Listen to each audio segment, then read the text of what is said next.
दो बीबियां पईयां किते जांदियां सन ते आपस विच बड़ियां सहेलियां सन। एक बीबी अपने नाल वाली नूं आंदी है वो बंदा मैनूं बड़ा तंग पिया करदा।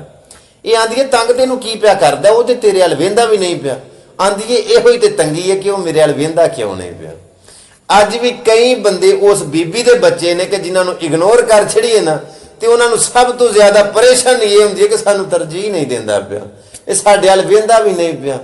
एक गल मैं तुहानूं दसां, जाती तजर्बा मेरा जाती मुशाहदा भी है। इन्ना मज़ा ब्लाक करन दे विच नहीं जिन्ना मज़ा इग्नोर करन दे विच।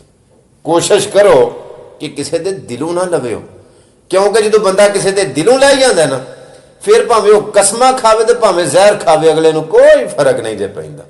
तवज्जो है, असीं जिहड़े मुआशरे दे विच जीने आ ना पे, ਇਹਦੀ एक बड़ी तलख हकीकत है कि अगर सच बोलीए ना तो आंदे ने बड़ा बदतमीज बंदा है भाई, बड़ा जुबान दराज है।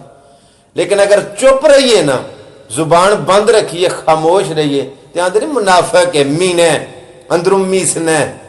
तो जो है मेरी गल, दुनिया वाले राजी नहीं हो सकते, नुक्स कड्ढन तो बाज नहीं आ सकते। मिसाल के तौर पर अगर कोई बंदा किसी वास्ते अपनी धौन भी लवा छड़े ना, गर्दन कटा छड़े तो नुक्स कड्ढन वाले फिर भी कट जाएंगे कि नीवी रख के नहीं सलवाई, उची रख के लवाई, उची रख के कटाई।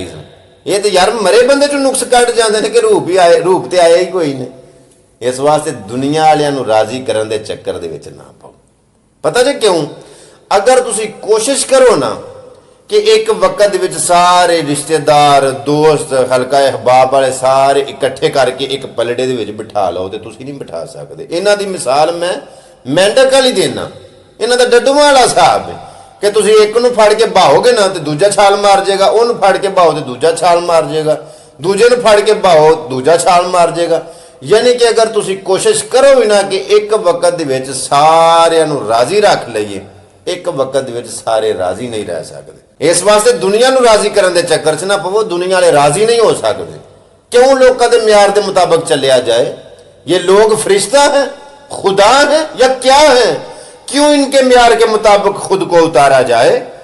क्यों लोगों के मुताबिक अपनी जिंदगी गुजारी जाए? जिंदगी साडी है, दित्ती रब ने सानू में, ओदी मर्जी के मुताबिक गुजरेगी तो अपने उसूलों के मुताबिक गुजरेगी, दुनिया के मुताबिक नहीं, क्योंकि राजी हो ही नहीं सकते। साडे इत्थे एक बंदा है, रब की जात ने उन्होंने बड़ा नवाजे है, इत्थे पाकिस्तान में बाहर भी चंगा कारोबार है उहदा, वैल सैटल। एक दिन ना वो पिंड के बंदे मैनूं लभ पे ते बैठिया बैठिया गल्लां चों गल शुरू हो गई। जिवें गल्लां चों गल ते पिंडां चों राह हुंदे ने। मैं रब की जात ने उन्होंने दिता है, रब सारिआं नूं दे। वो बोल पे नहीं घुम्मण साहब सारा राम इकट्ठा होया अज 2 नंबर माल सारा। मैं क्या तुहाडे कोल इहदा कोई सबूत? असीं सारा पिंड आंदा, सारा पिंड आंदा राम इकट्ठा होया 2 नंबर माल है सारा। मैं आख्या सारा पिंड जिहड़ी गल आखे की वो सच्ची है? मैं थोड़ा जिहा हकीकत तो वाकफ नहीं। ज्यादा बंदे इकट्ठे होके ते जेड़ी गल कह छड़ने का मतलब यह नहीं कि गल सच्ची है, हो सकता सारा झूठियां दा टोला इकट्ठा होया है।